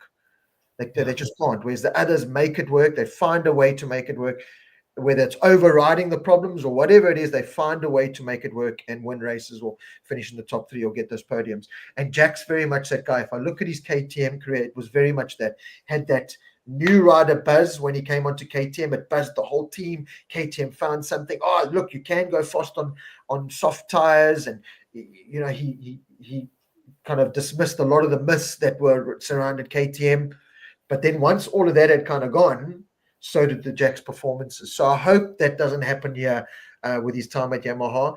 I think he's, as you said, I think he's had a really impressive test up until now. I think the whole Yamaha project will appreciate what his input is, and certainly Pramac. And it just shows you the difference also with Yamaha having 2 more bikes on the grid, more information and stuff. But yeah, it's exactly, again, the football analogy. It's a manager can come in and get everyone hyped and happy for 3 games and you win games. Woo! Okay, well, what happens when you play badly and you lose a game? Yeah. How's your next game going to be? How are you going to recover from that? And that's where, to me, Jack has always battled. Yeah. So I think, well, let's see. You know, it's also here you had to focus for 3 days, have a week off, focus for 2 days. Now the racing starts. So they've had a 2-week break, and that's always been my concern. The guys like Martin, Bagnaia, Marc Marquez, they can stay in that zone. I understand after Sunday, they take it easy. But when it comes back to Friday morning race weekend, they switch on and they stay switched on. Guys like Jack, Maverick, they too hit and miss when, you know, and you can't be like that. We've discussed it, Rob. You got to be on your A game. This field, you know, we're talking first to last, probably realistically 0.6 of a second. Man, you blink your eyes twice. That's 0.6 of a second. Yeah. So it's not like there's a gap this big, you know. So you have to be on it all the time. And Jack's never had that ability. No matter what anyone says, he's had a factory Ducati. Yeah. He didn't win the championship. So you can't say, oh, they've always had better equipment than me. And I'm not slating Jack. I've said it many times. He's in the top 0.1% of motorcycle races in the world. That's how good he is. Yes. But in this field, he gets exposed. So I hope he can keep it all together. And I'll be the first to admit that I had things to say about him last year on the KTM, and he's proved me wrong. But he must prove me wrong. And I hope he has a great season, but I still believe Yamaha should have put other new guys on the bike. But anyway, let's see how it goes. But yeah, as you said, impressive so far. Gary Case makes a comment here. I love the days of competitive wildcards, especially at the first season race in Japan. Remember Abe? Maybe they should encourage wildcards in Moto2. Great way to spot talent. Your thoughts? So Gary, I used to love it when I used to see those wildcards, even in World Superbikes at the Sugo Japanese round. You had the Yanagawas and these riders you had never heard of come and just whip everyone, like Fogarty and everyone, because of local knowledge and stuff. The biggest problem is just exactly what you've spoken about now, Paul. The crop of riders and the technology and everything that's involved. For some outsider, you know, even as talented as Sheridan or Stephen Woodendall, and we've seen it, to go do one-off races in that paddock now, it's impossible to shine. Moto3, we've seen it a couple of times from some Spanish riders and that, but again, it's over. The fact is overlooked that they coming from a Moto3 machine in that championship racing at those circuits, most of the time with a lot of the crew chiefs that are involved and team members that are involved with the actual Moto3 teams. So it's a different scenario. But to go pick a youngster now out of the Japanese Superbike series, put him on a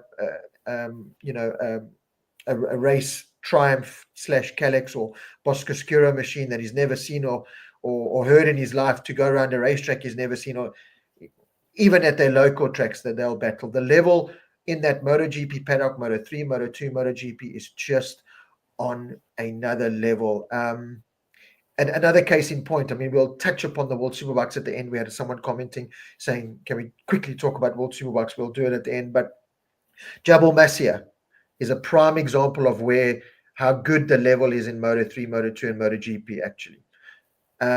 Won the Moto3 World Championship a couple of years ago, went to Moto2 the last 2 years, forgotten. You forgot he was in that paddock. I remember we were talking the year before Masia was world champion. I remember going there, who was the Moto3 world champion last year? And I couldn't, not for the life of me, remember, because it was Jabal Masia, but he just got lost. Yeah. Goes first time out in World Super Sport testing, second fastest.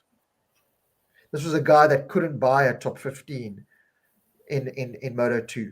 Climbs on a World Super Sport machine, and no disrespect to the World Super Sport paddock or anything, but we saw Andrea Locatelli do it. He's a World Superbike rider now. We've seen Philip Ertel go be competitive in that champ. These are guys that battled. Bo Benschneider was fastest. Yeah. He had glimpses last season in Moto2, but wasn't a seasoned campaigner. You knew you were going to get 1 or 2 good rides from him, and then after that it was going to be 10th, 15th, 17th, whatever. Leading World Super. So that is the level that MotoGP paddock is. Rushay Mudley, the talent that is Rushay Mudley, running at the front of Red Bull rookies, 21st, in testing now. Yeah, it's still adapting to a Moto3 bike. Darren Binder, classic point, 14th or 16th or whatever. It is the level there is. If I was a wild card, I don't know if I would want to take a wild card, right? Yeah. And look, at the same time in MotoGP now, they're not going to just let anyone climb on those bikes. Those are prototypes that cost a million. That's why you always see a Pirro or Savadori full in as a test rider. They know the bike, they know the tires. To go put someone on there like a Toprak or someone who doesn't know the bike or the tires and risk throwing it down the road and costing them millions, it's not going to happen. So unfortunately, Gary, I'll give you the short answer is, as much as I'd love to see it happen, it's not going to happen. Yeah, absolutely. Yeah, Bulliga as well, Wayne Taylor, Bulliga. There's a classic example. Bulliga is the fastest thing in World Superbikes at the moment. The only real challenger to Toprak Raz Gadioglu. Yeah. And he was sensational last season. Got lost in that GP paddock. Yeah. This was also a kid that was going to set the world alight. Nothing, So, yeah, it really is a tough crowd in that paddock. Ayagura in 11th place, the fastest of the rookies. Again, so impressed with this kid. We've spoken about it. I think he's got the mental capacity. I think he's got the maturity to really have a good season in MotoGP. I know it looks like Fermin Aldeguer is the favorite as rookie. Cressini, Ducati, it's the perfect environment. Don't underestimate Ayagura. I think you said it last time we spoke as well, Paul. This kid's got something. Yeah, I think Aldeguer's got his hands full. I think they're going to have a great ding-dong. It's going to be a far harder championship to win than what Pedro Acosta had last year. Obviously, he was the only rookie, so it was easy for him, and he would have won it out, I think, no matter who was in there last year. But between Agura and Fermin Aldeguer, I think we're going to have a great championship. They're both going to grow. They're both going to get faster. The advantage for Aldeguer, I think he has more of a do or die commitment. So if he sees that opportunity to beat you, he's going to take it. Where I think Agura is more that it doesn't matter what happens on lap 5. I want to beat you on lap 20 or whatever the last lap is, and he'll work towards that relentless 156, lap after lap after lap after lap. And I think as soon as he settles down to understanding what it takes to race 22, 23, whatever it is, laps on a MotoGP bike, conserve the tires, get the best out of the bike in the last third of the race or the last quarter, I think he's going to be dangerous. I certainly see him, in the top 10. I can see him. He's certainly going to get points in more races than he's not. I don't think he's going to crash too much. Maybe in the sprints, because that's a different animal. That's kind of that suits Fermin Aldeguer. Let's just hook it for 8, 9, 10 laps and see where we finish. Where Ayagura, I think he's more methodical, more meticulous, but I think they're going to have a great ride. And he's also had a very, very impressive test. He's just got faster and faster and faster. And that's what you want. So I think between the two of them, and obviously for people who are listening, We're not forgetting about Somkia Chantra, but he's on a Honda. So no disrespect to him. He's on a bike that is behind the Aprilia and the Ducati. No question. And I don't think he has the talent of those two as of right now. Never say never, because look what happened when Quartararo moved up. But I do believe that Agura is going to beat Aldeguer at the end of the year for the rookie championship. I agree with you 100%. I also think he's going to become the team leader in that team. I think Raul Fernandez has proven that he's not the personality or the rider to do that. I think Agura, that team are quickly going to, focus on Agura, who brings that methodical side. I do think that's maybe the chink in his armor, is that if he's in a race and the front's not quite doing what he wants, he's like a Pecco, I'm not willing to risk and override this, whereas a Fermin Aldeguer will, and sometimes will get away with it, sometimes he won't. Exactly what you said, where the sprint race will suit him. But I'm very impressed with Agura. I'm becoming more and more of a fan of his. I like the way he goes about his business. I like the way he conducts himself, and certainly what he's doing on track is brilliant. Not crashing the bike in a million pieces. If you look at his teammate, Raul Fernandez, been there a couple of years now. Last year, crashed the first Sepang, injured himself, was out of testing. This year, pretty much did the same. How much of an asset are you to the team when it's come down to testing? How reliable are you to get those laps in? It's proven that he's not. Agura is going to really be the standout in the season, I think, because, sad to say, at the end of the day, on the timesheets, and this is where you can pull your hair out as a Binder fan, but I tell you not to, because as Wayne Taylor says there, I think there's a bigger picture here. Brad Binder in 12th place, 129.7. I don't think Brad was, just as he did in Sepang, wasn't able to quite put together the fast laps. I think sometimes that mentality of Brad setting up for long stints and long setup and thinking about that, when it's time to, okay, now I've got to push and go fast, it's a completely different setup. You've got more grip in areas, you're braking later. And so I think that transition from race mindset to one lap fast is something that Brad still battles with. I think Brad's riding style, has over the past suited to the longer race distance, although I still think there's those little areas that he needs to change, that he's pointed out that he needs to change, which is one thing that I've really been impressed with his testing, saying he needs to shorten the track, be a bit more like Pedro in certain circumstances. But 12th doesn't read good on the timesheet, not at all what we wanted. We wanted a bounce back. We're never going to get that with Brad in testing. He was there to test. I think a lot of work was done. And as Wayne says, judging by, Brad's always a positive outlooker, but judging by how he looked, how he feels, what he put out into the world of us, I think he's got the ship under control for the first round. Yes and no, Rob. There was one thing that I read, and I don't know if you saw it.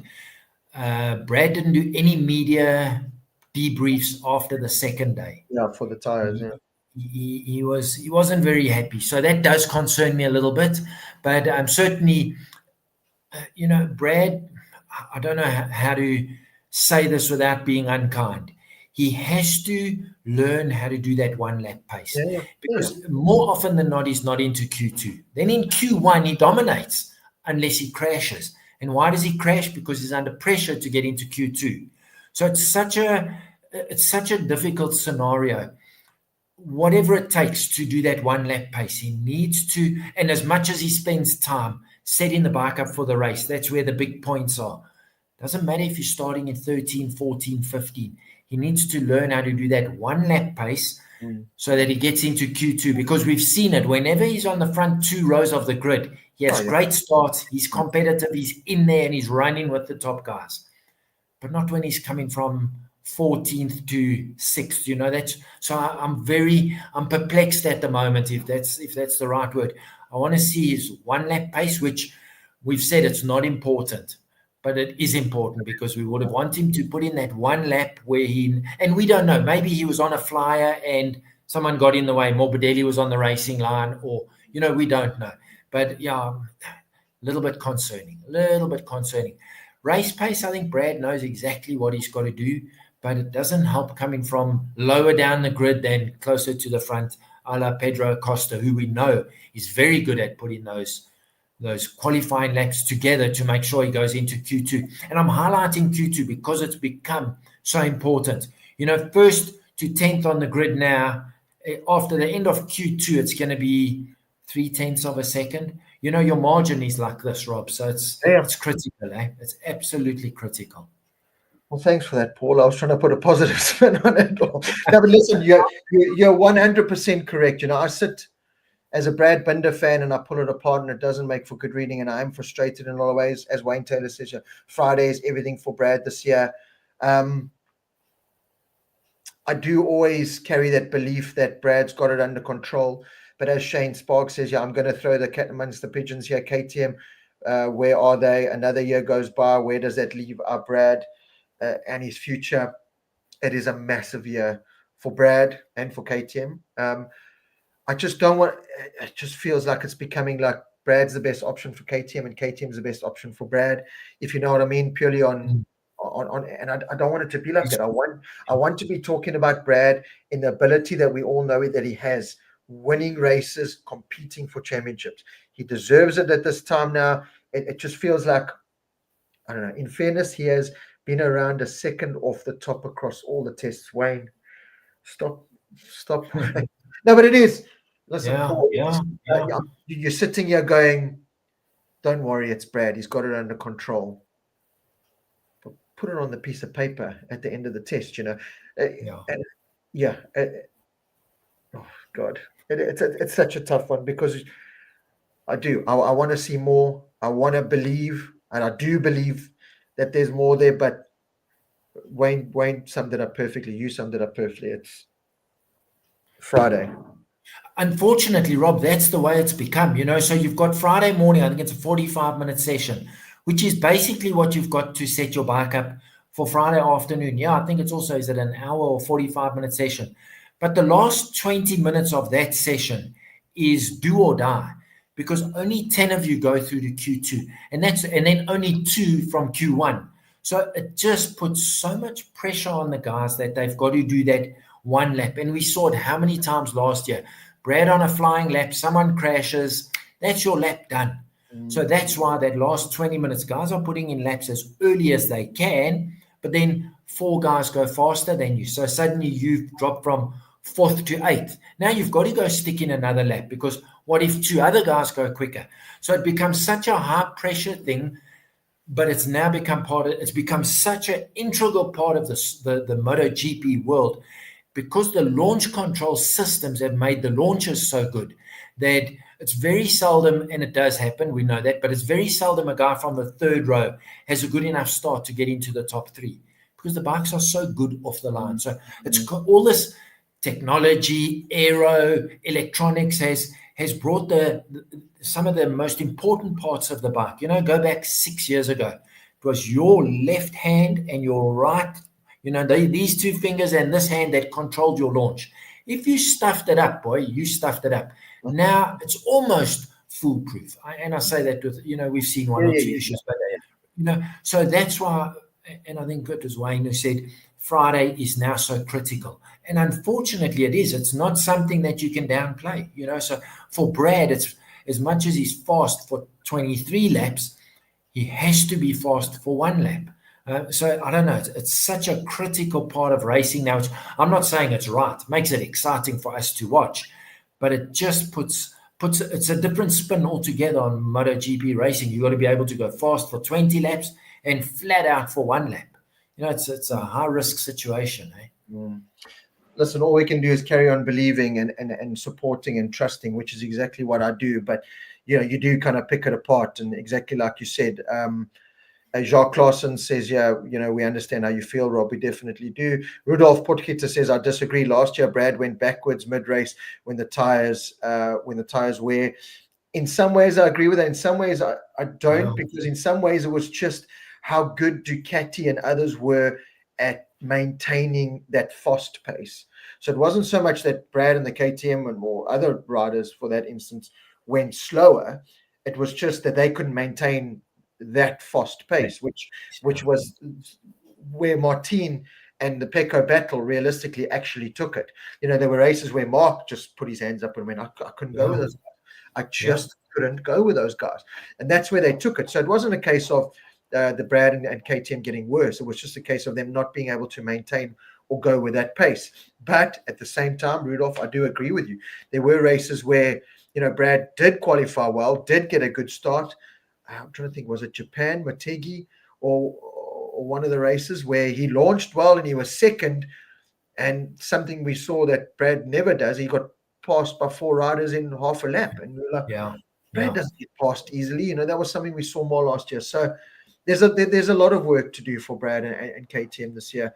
I think it's hard to talk about it, like you said, and like everyone says, it's hard to talk about it because you kind of want to shake your head and go get the negativity out. But at the same time, he's 12th in testing. He wasn't fantastic at the Sepang test. Overall times, I'm not talking about the bigger picture and the work behind the scenes, because this is what happens. You go on Facebook and you say, oh, Brad in 12th, and then someone comes in there and says, it's only testing. And you're like, yes, I know. But Mark and Pecco and the guys that Brad needs to be challenging are testing in first, second, third, and Pedro's testing in fourth. That's the frustrating part. So let's take it for the entirety that it is. Let's get into the first race, and let's hope that the background work that we're not seeing, the result comes in the first round, and we can see our boy flying the flag near the front end of the field. Realistically, obviously, we want podiums week in, week out. Top 5s are great results in this current MotoGP lineup. Yeah, absolutely. So, we hold thumbs, and they certainly would have had a plan. The question is, was it the right plan? Yeah. And next weekend will tell us. Very good way to put it. That's why I have you here, Paul, to put things into perspective a bit better than I do. Ralph Fernandez in 13th. I think we've kind of touched upon him. He's got a lot to prove. Another one of those riders that has got to prove. This has got to be one of his last seasons in MotoGP if he doesn't miraculously pull something out of the hat. Luca Marini in 14th. We've kind of touched upon him as well. Bastianini, I think, is more of a talking point in 15th. A rider that's come out trying to act positive. You could just feel it with the press releases and the way he's talking. He's trying to be positive and say, I just need time, which ultimately he does. But the deep underlying issue there is this bike doesn't feel great to me at all, and I'm struggling to adapt to it. That's the clean and simple answer. That's the bottom line. Yeah. And, he's been spoiled. His whole MotoGP career has been on a Ducati. Yeah. So to now move to a bike that is, I'm going to say, yes, they finished second in the championship, but I think it's the third best bike on the grid. I don't want to say it's a difficult pill to swallow. He had no option. Ducati, we're going to get rid of him. He's moved to a full factory bike, even though he's not in the full factory team, but he's struggling. And we saw it last year with him. When he was good, he was great. But for most of the season, considering what he was on, he was mediocre. Yeah. More often than not, Mark was beating him. Mark on a 23. Martin made him look average, as a privateer versus the full factory bike. So, I don't know. I thought he would be better on the KTM. I really did. If we compare him to Maverick's one-lap pace, he's way behind. But was it just because Maverick managed to throw one lap together? Because me personally, I think Bezzecchi over a season is better than Maverick. But he certainly, the last 5 days, he hasn't given us any insight into what he's going to bring to KTM in terms of helping move the project forward. I hope things improve. I hope from last Friday till this coming Friday, or next Friday, I should say, they've sat down, or they do sit down, and he figures out which way to go. And I hope he improves. I don't want to see a guy like him struggling on a full factory bike in 16th position. It's not good for him. But let's see. He certainly, definitely didn't have a good 5 days. Graham Bartman, surely there's a bit of sandbagging in these tests. Graham, I think to a point, but not enough to radically change the order of that overall times. I mean, that's my personal thoughts, Paul. I don't know what you think. And my question, possibly there is, but would a guy like Bezzecchi be sandbagging in 15th or 16th? Would he not want to sandbag and be in 8th where he could have been in 3rd? Possibly. I don't know. It's very difficult. We also don't know how many guys, because remember, there's different tire allocations for different manufacturers because of concessions. I don't know if KTM had used their full tire allocation. So when it got to the end of the Friday last week, the last session of testing, had he used all his new tires? I don't get that kind of info. So it's difficult to throw it out there, but certainly you would imagine every guy kept one tire to say, okay, no matter what happens, it's not raining, so Friday afternoon, keep that tire. I want a soft rear. We're going to give it a one lap go. That's what, in my head, that's what I would be doing, no matter how this test has gone. So I can't believe there'd be any sandbagging, but the point I want to make is, do you sandbag when you third last, you're the slowest of the factory bikes? I don't know. So that would be my question. Possibly Pecco, if anyone was sandbagging, he could be the only one. Yes. Yeah. Out of that list, I would agree with you there, possibly. Brian Ritchie, what if KTM go Öhlins instead of WP? Could be the music. Yeah, Brian, we've spoken about that multiple times. I think you just look at it out of that test, the only bike that's tearing up rear Michelins and what suspension they're running, it's clear as day, but we know that's not going to happen, so we can beat on that drum all day. Mike DeYaga makes a good point, Joe. Brad, and this is what I pulled out of what I've enjoyed hearing come from Brad out of the test. Brad continuously said that he has to examine Pedro's riding style. That tells me that Brad believes that he must do other things to get close to the top five. Mike, you've got it spot on there, and that's one thing that I respected and appreciated for Brad to come out and say that, because it was something we analyzed last year, kind of saying that, Pedro's kind of doing this, Brad, and he's being faster than you. Maybe try that. And certainly within the data that's come out, and Brad's been mature enough to kind of say, that's what I need to do. And he'll be pulling that data exactly like what you've said and say, right, so how's Pedro doing that? What is he doing differently? And Brad's come out and said, it's a Sepang test. I want to do these things, but it's not, you can't just change your stripes and your ways like this. He's still going into the corner, but he's traditionally, this is what he's used to, and this is what his body and his mind's telling him to do. So he's going to have to, that's going to be something that's going to have to come with time. Unfortunately, in the MotoGP world now, you don't have time. You don't have time in these tests to, I don't want to say waste, but practice things. There's no practicing. You bolt on something, you bang it, go as fast as you can. If it doesn't work, you come in, you bolt something else on. You know what I mean? That just seems to be the KTM theory at the moment, and that's the frustrating part. So I think, Brad doesn't have the time. He's going to have to use that time in Friday and Saturday. And what that's going to do, it's going to cost him track position. It's going to cost him. Maybe that's why he was 12th in the test. Maybe he is trying to put those things into practice, and that's why he can't get a fast lap, just because he's still adapting and. But for every action, there's a reaction. So while he's trying to do that, enforce that, it's going to impact him in other ways. So, it is what it is. We've just got to trust the process. But I'm glad he's going that way. Gary Kaiser says, how many other riders not on Ducati are outperforming Brad Binder? Maybe one, and that's a big maybe. Gary, that's the positive from last year. There's no taking away that last year, Brad was the best performing non-Ducati. Heading into this year, the Pedro's a much bigger argument. It was an argument last year, but you kind of, I don't know, there was always that underlining that Brad was going to beat Pedro purely because Pedro was the rookie and in the gas team. Now, same bike, same team, same environment, and so far outperforming. Then you've got the Vinales, the Bastianini. You got two faster, much better Aprilia riders in the mix. We've spoken, Vinales and LA switched off last year. So, in many ways, certainly Maverick should have beaten Brad in that overall championship, but Maverick switched off and didn't.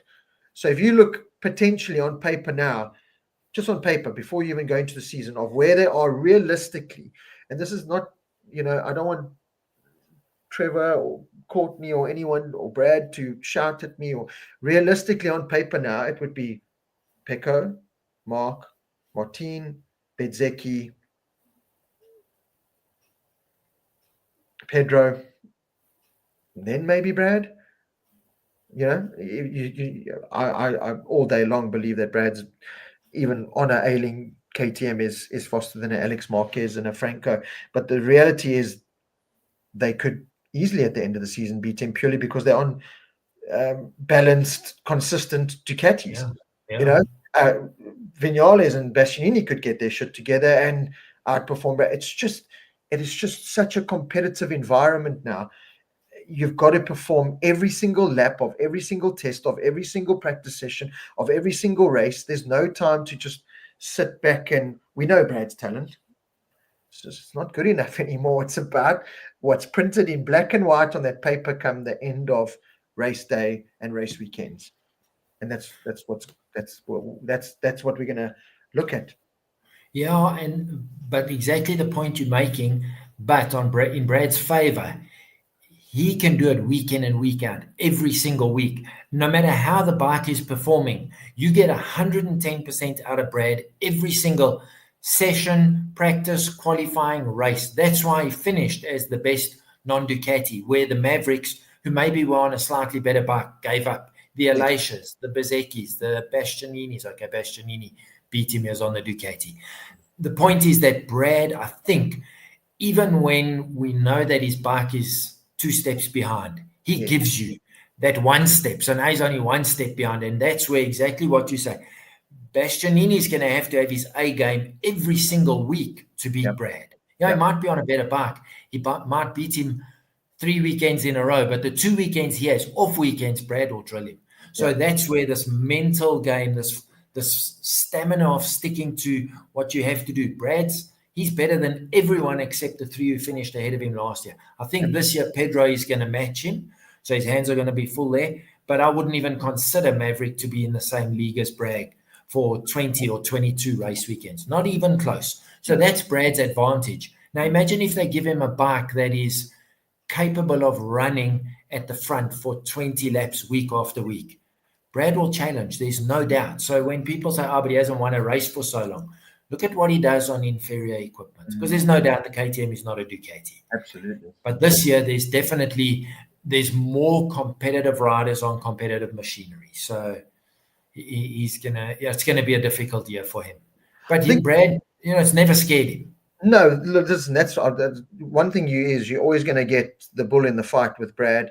He always makes the best out of tough and bad situations.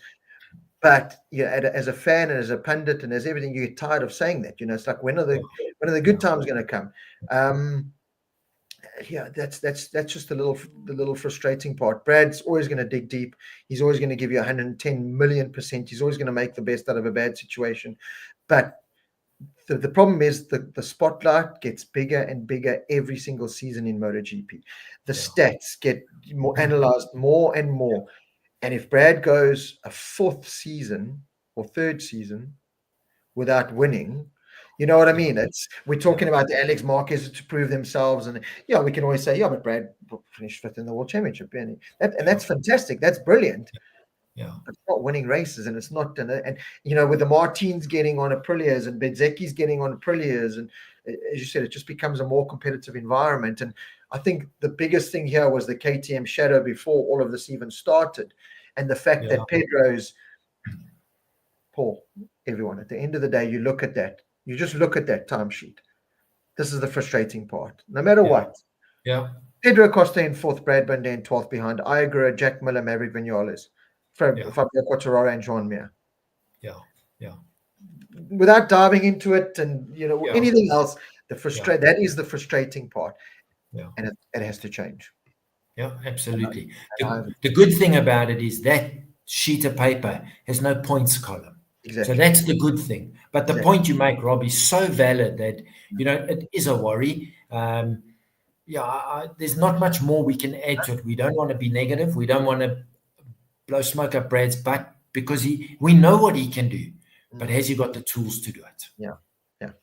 That's exactly what it is. Don't forget Digi, a couple of comments here, Carlo Williams and others saying, your boy, we haven't even brought him into the conversation, obviously still missing with an injury. 16th place in the test, Sarko, we kind of touched upon that, Paul. That's probably the real worrying sign for Honda is that, you had Marini in 14th and Mir with his nosebleed in 6th. Yeah, great. But then you've got your main man from last year, the main man, your main source of information going, this doesn't quite feel right to me. Yeah. That's the downside. And the same can be said for Yamaha, because you've got Quartararo and Miller kind of up there, but you also got Rins and Oliveira in 17th and 19th. 19th, yeah. So this is where they've got to play their cards close to their chest and say, while we're doing well, the overall picture is not great, because we've got 4 riders. We don't just have one rider. Don't have one, yeah. And many people will look at the one rider, but look where the others are. And I mean, we made that analogy 2 seasons ago with Mark. Mark was always here as a Honda rider. Yes. The rest were, nowhere. And that gave you a true reflection of the bike. Saying that, I don't think the Honda's as bad as the test show, because Mir was reasonably good. Zarco was disappointing. Marini, as you've always said, we believe he's there for a specific role, and he's doing that job. And Somcat being the new guy, 1.6, I think, seconds off the pace. Not too bad. 5 years ago, we always said if you're 2 seconds or less as a rookie, you've had a great test. So, and he didn't toss it down the road. So, I think okay. Under trying circumstances of being a rookie, not a Moto2 world champion. So, he's kind of been put in there to alleviate a market share as opposed to get results. Yeah, absolutely. And he'll make the most of it. My concern is he races his first MotoGP race at his home track. He is going to be swamped. I just hope the occasion doesn't become too big for him. If you think back 2 or 3 seasons ago when Nakagami was on pole position in Japan and he tossed it first or second corner, massive crash. So I hope for Somcat the occasion doesn't become too big. Just get through your first race, because it's going to be wild for him. If you just watch the test and the amount of people cheering every time he rode past, I think he'll hear that. So I just hope he manages to contain his enthusiasm for the first weekend. And he needs to go out and enjoy it at the end of that. You be realistic. Know that you're not going to go set the world on fire in terms of the most competitive MotoGP field there's ever been. Go out and try and enjoy the environment, because not many people get that chance. 2023 was a letdown for Brad. He should have won at least 2 main races.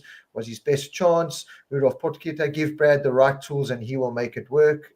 Absolutely. Shane Sparg, maybe the biggest question is the battle for the final 3-4 constructors. We kind of know the top. Does Brad make use of a sports psychologist, Grant Evans? Grant, I'm not too sure. I don't think so from what I know, but I could be wrong there. Just going back to a comment here before we sort of round up and quickly touch upon World Superbikes. There was a good comment here. Brian's just kind of replied to it. It was from Deep Sea Diver Smith. Is qualifying not becoming too important for the race, same as Formula One? And Paul, I think you've touched upon it. Yes, it is. There's so many factors now with the aerodynamics, and that's not like the old days where, slipstream and you could kind of sit behind the guy. Those kind of days are over. With aerodynamics and how fast these bikes are going and overheating of tires and managing the heat and this and this and this, there's so many factors thrown into it, and you've got to be on those front 2 rows. Very much like Formula One. You've got to set yourself up in that environment. Those days, as you said, of going from 16th to 6th are highly unlikely these days. First of all, the quality of rider, but mainly down to the quality of machinery, tires, and all those factors thrown in. Yeah, absolutely, Rob. So that's why, unfortunately, it's become such an integral part of the race. So you can't discard it. There's no ways you can say, it's only qualifying. It's not. It's now become, that sets your weekend up, and we've seen it. The other thing that I understand, it's a safety issue, but you can be on your flying lap and someone crashes in the corner in front of you. There's no risk to you or that rider, but the minute the yellow flag is out, your lap is cancelled. So I understand it's a safety issue. These bikes are so fast now. But is it fair for a rider? So you're going through a left-hander and then straight into a right-hander, and an Aleix Espargaro crashes in front of you. He's off the track. There's no disadvantage. But I understand the rules benefit somebody or disadvantage somebody throughout the season. That's how it is. But that's why it's become so critical, because you've got 15 minutes. You've basically got 2, if you're lucky, 3 flying laps. And if somebody else messes up, can be detrimental to you, which happened to Brad how many times last year? And off the cuff, I'm going to say 4 times. Yep. So that's why it's become so critical, and it's really become a high-stakes game. So it's added pressure, especially when you're on a bike that is maybe 0.2 of a second off the pace of the leading bikes. And that's why Fridays are becoming so much more important for that exact reason. And I know people will put the similarity to Formula One and say, is it? And it's just how competitive the world of MotoGP has become now. It's just as simple as that. Let's finish off, Paul, with a quick look at the World Superbikes. I'm just trying to find the times here. I know Bulliger he dominated the 2 days in World Superbikes there, as he did last year as a rookie. So I think it's a track that he loves, suits the Ducati as well. They've opened up the revs on the Ducati now, so they have more to play with. That's brought Alvaro Bautista, it seems like, a little bit more back into the mix. Petrucci was fast the 2 days. Iannone was fast the 2 days. The only non-Ducati really that was competitive was Top Race Garioglu, had a massive high side. Remember, there's still some homologation things there with the chassis there last year and all that. So, I mean, I think it's definitely going to be a Bulliger kind of show, certainly in the main races. In the sprint race, Top Race might be able to pull something off. I think it's going to be a very interesting battle for that podium. Top 5, certainly. You know, Locatelli was kind of there on the Yamaha. I don't think he'll have the pace overall in the race. The biggest disappointment for me and for World Superbikes in general is this Johnny Ray. You know, had a terrible season last year, rocks up to testing just before the race weekend and goes and destroys himself and out of another race weekend. It just seems, you know, and I love Johnny Ray. I'm a big fan of Johnny Ray, but it does seem like the curtains are coming down on what's been a great career, but not in the way us as fans or he would certainly want. Yeah, in all fairness, Rob, maybe when Kawasaki and him didn't agree on terms a year and a half ago, maybe he should have pulled the plug. I understand he felt he wasn't ready. But maybe, like you say, maybe it's now getting to a point, because what's going to happen now? Yes, he's a 5 times world champion, but we're going to remember him for, he had a big crash in the testing before Phillip Island. Then he only raced halfway, and then because he had many crashes last year, which is unlike Johnny Ray. So, going back to his Kawasaki's dominant days. So, sad to see, but how often doesn't that happen to someone when they kind of beyond their best and now they trying to stay at the top of their game, and it's just not happening for him. I'm going back to the testing. Bulliger, very good. Toprak, to think that he still finished second after that. I mean, if you saw the photos, he had a massive high side. Bautista, I'd like to say never write him off, but what's he now? He must be 42, 43, 41. Yeah, I think, time to let someone else get on that bike. But I agree with you. Last year, Locatelli was good at Phillip Island. So let's see how he goes, but don't be a one-track wonder. But Phillip Island, all bike racing is magnificent there, and it's this weekend that they race. So at least we've got something to watch this weekend. But I think it's going to be Toprak and Bulliger that are going to dominate. Yeah, I think it is going to be the Bulliger show with Toprak in the mix. I think that podium fight between Iannone, Petrucci, and possibly Bautista should be good. I think that mid-pack dice, Locatelli, Alex Lowe's on this new Bimota, Kawasaki, Garrett Gerloff potentially. Scott Redding's got a lot of. I thought Scott Redding was going to win. That's what I heard him. I looked at Scott Redding again coming. He had one good test at Jerez where he had ridden a Panigale for like 10 times the week before, and a good test there, and he was, I'm back, on the back of his helmet. It's come back, kid, and it's going, Scott, stop doing this to yourself, Let's hope he goes and proves us wrong and whatever, but it's like, and he came out and he said, if I can't be competitive on this Ducati, then I kind of need to rethink things. And it's like, gee, Scott, just keep your mouth. Someone needs to grab hold of this guy and just say, don't say a word. Just don't do any media. Don't do anything. Just ride. When you won 6 races in a row, then maybe we'll interview you. Yeah, then we'll put a mic in front of you. But it's a very frustrating exercise at Scott Redding, because I want to be a fan. I do. I like his Instagram. I follow him. But then there's just things like this that he does, and you go, oh God, I just can't. I was disappointed with Remy Gardner and Dominic Egerter. They were miles down. They weren't competitive at all. Especially Remy Gardner. I thought there was something there coming from MotoGP. A lot of people, but he didn't get his chance. Maybe we were all right in many ways, because he's just not shining. I was impressed with Bassani. I think Axel Bassani is getting better.